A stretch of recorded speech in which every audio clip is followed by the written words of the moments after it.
안녕하십니까. 2023년 상반기 건강보험 심사평가원 정규직 채용 리뷰를 시작하도록 하겠습니다. 저는 박세영 코치입니다. 자, 건보와 함께 심사평가원 심평원이 진행하다 보니까 아마 이제 두 개 기업을 같이 쓰는 분들이 많을 것 같아요.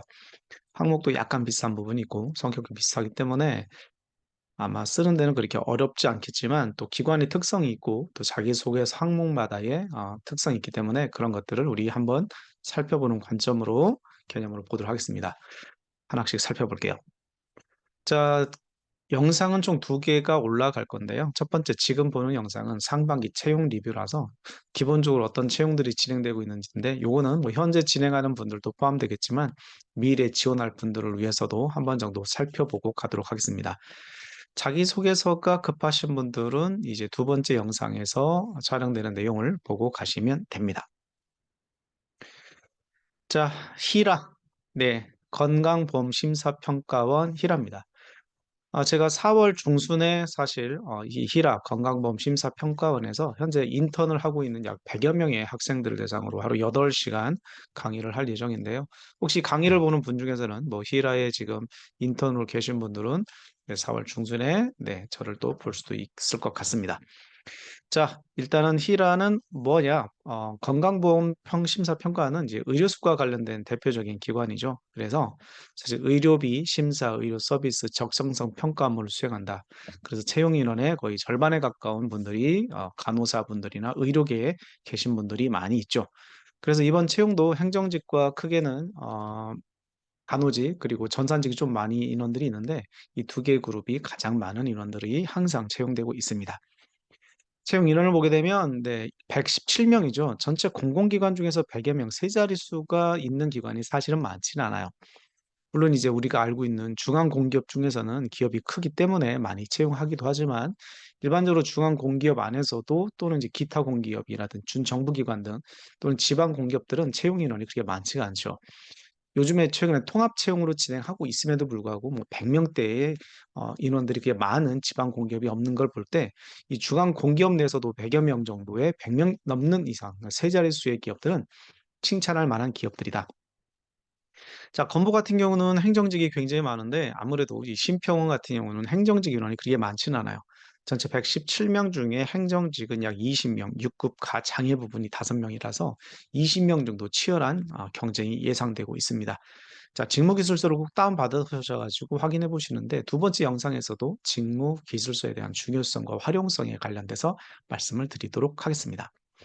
자, 심사직이에요. 아무래도 심사직이 약사가 10명인데 약사분들 같은 경우는 사실 여러 가지 갈 데가 많죠. 의료계 쪽에서는 뭐 직접 창업을 하시는 분들, 약국을 여시는 분도 계실 것이고 또 제약회사에 연구직으로 들어가는 분도 계실 것이고 또 이렇게 공공기관에서 의료인들을 뽑는 포지션들이 있기 때문에 일부 또 이렇게 진행이 되실 것 같습니다.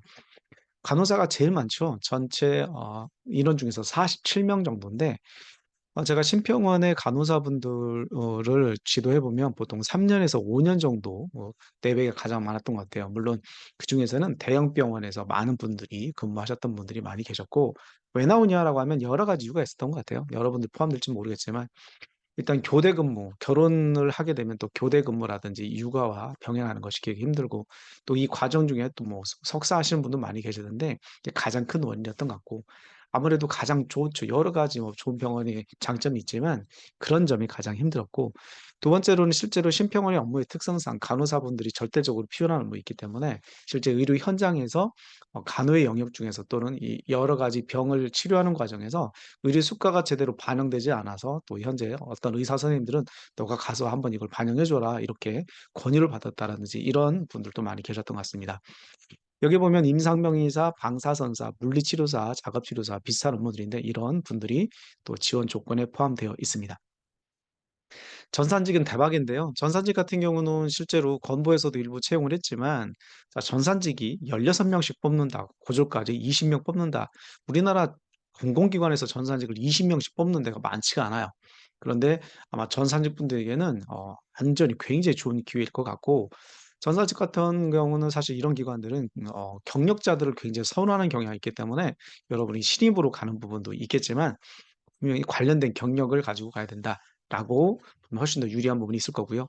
자, 연구직 같은 경우도 가끔씩 이제 뭐 연구직은 약간 특이한 포지션이긴 한데 석사 이상입니다. 석사 이상이고 뭐 석사분들 중에서도 또 기관에서 근무하셨던 분들이 오긴 하는데 주임 연구원으로 또 가는 포지션이 있습니다. 전체 채용 프로세스를 보자면 자, 서류 심사가 진행되고 자, 이렇게 인적성 시험, 필기 시험과 인적성이 아니라 필기 시험과 인성 시험이 진행된 다음에 면접으로 진행되는 일반적인 과정이라고 볼 수 있습니다.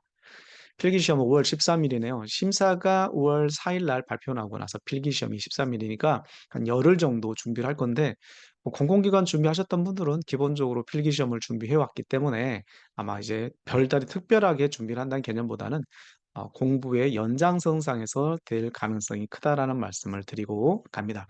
합격을 기원합니다.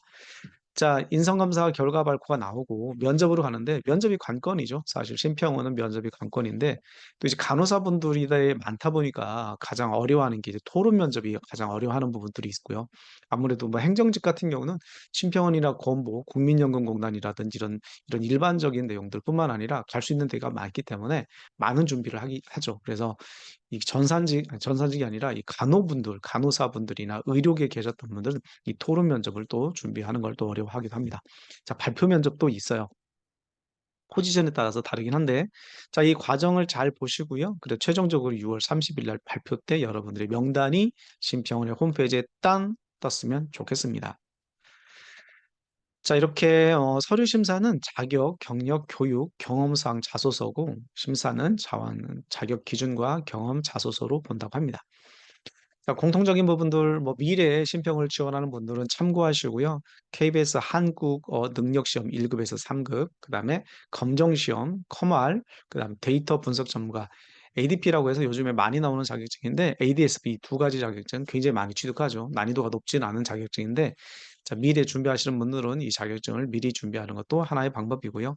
뭐 연구직 같은 경우는 뭐 SCI 논문 많이 보시니까 이런 관련된 내용들이 있고 행정직 변호사, 법무사 이런 진짜 전문가들도 많이 지원하는지 모르겠어요. 이런 분들 행정직에서 이런 내용들이 있었다라는 말씀을 드리고 갑니다.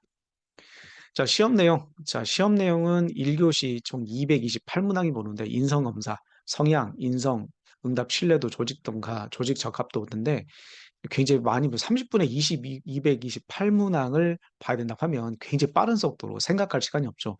여러분들의 직관적으로 그냥 빨리 찍어야 된다라고 보고 맞추려고 하지 말고 여러분이 인성을 테스트하는 거니까 그대로 보시면 좋을 것 같아요. NCS 부분에서는 의소문자조가 기본인데 여기는 의사소통, 수리능력, 정보, 문제 해결 능력 정도가 진행되고 있고 나머지 직무수행평가 전공 부분에서는 행정, 전산, 연구직의 각각의 분항들이 진행되고 있습니다. 행정직에서는 이제 법학이 또 들어가 있기 때문에 법학, 행정학, 경영학, 경제학 등 통합 전공 지식이라서 아무래도 쉽지는 않아요. 일반적인 부분에서 이제 법학까지 공부를 해야 되다 보니까 보통 경영이나 경제를 많이 공부하잖아요. 그게 법학이나 행정까지 공부를 하는 거라서 행정직도 그리 마냥 쉽지는 않을 것 같고 나머지 전산직은 뭐 본인의 전공 분야고 연구직은 보건 분야니까 나머지는 뭐 행정직이 가장 어렵지 않을까라는 생각이 듭니다. 자, 합격자 선발 이렇게 분야가 나와 있고요. 요거는 뭐 우리가 어떻게 할 수 있는 부분이 아니니까 이제 어느 정도 몇 배수가 선발되는구나 정도만 보고 가도록 하겠습니다. 면접 부분입니다. 면접이 사실 가장 관건이죠. 자, 면접은 실제로 이제 본원에서 본다고 나와 있는데 다들 다 집중 면접, 면접 의원수 다수와 면접 참여 이제 다대 1이죠. 외부 기관의 특성상 외부 면접관들이 진행이 되는데 참여가 하게 되는데요. 뭐 외부 면접관들이야 뭐 면접을 거기 전문적으로 보시는 분들이 많이 들어가시겠죠. 행정, 심사, 전산, 연구직은 직무적합성, 직업 기초 능력, 개인별 영향평가, 조직적합도, 인성 종합평가 나와 있는데 이 내용이 면접관들이 갖고 있는 면접 평정표라는 평가표에 그대로 있고요. 거기에 점수가 이제 기업마다 다른데 점수의 항목별 배점 기준들이 있어요. 그러니까 나중에 면접 보시는 분들은 이 내용을 토대로 기출 문제를 가지고 예상 문제를 풀고 또 여러분들이 어떤 항목에 어떻게 점수를 주겠다라는 거는 면접관의 관점에서도 준비하는 방법이 굉장히 중요하다. PT 면접과 인성 면접 두 가지가 진행된다고 나와 있고요. PT 면접 같은 경우는 뭐 늘 있었던 면접이니까 여러분들이 발표하는 방법들 이런 것들을 준비를 해 주시면 되겠죠. 자, 심사직, 행정직 별도의 포지션들도 이제 면접이 진행되는데, 자, 다대다 토론 면접, 여기 보게 되면 행정직, 심사직 5급 있잖아요. 그러니까 PT 면접과 이제 다대 집중 면접, 분다 토론 면접으로. 자, 이렇게 다대다 토론 면접인데, 토론 면접. 토론 면접에서는 이제 토론과 토의 면접이 있잖아요. 그러니까 논리적으로 또 설득력이라든지 의사소통 능력, 주제에 대한 근거 제시, 태도, 뭐 이런 것들을 보게 될 겁니다. 그래서 이런 것도 여러분이 준비해 주시면 되고, 자, 이제 토론이 대부분 심평원의 실제 직무와 관련된 부분이 많이 나오기도 하고, 또 이제 가끔씩은, 일반적인 상식이라든지 경제 분야에 대한 내용이 나올 수 있을 테니까 이 두 가지로 준비를 해 주시고요. 자, 기본적으로 뭐 직무 상황에서 벌어지는 토론이나 토의는 여러분이 말을 단순히 잘한다는 개념이 아니라 논리적으로 얼마나 설득이 가능한가, 이런 것들을 집중적으로 평가할 가능성이 큽니다라고 말씀을 드립니다. 자, 이렇게 해서 전반적으로 이번 항목은, 이번 섹션은 전체 리뷰에 관련된 내용들을 살펴봤고요. 두 번째 영상에서는 건강보험 심사평가원 정기주 채용에 관련된 자기소개서 문항을 보도록 하겠습니다. 자, 두 번째 영상에서 여러분 다시 만날게요.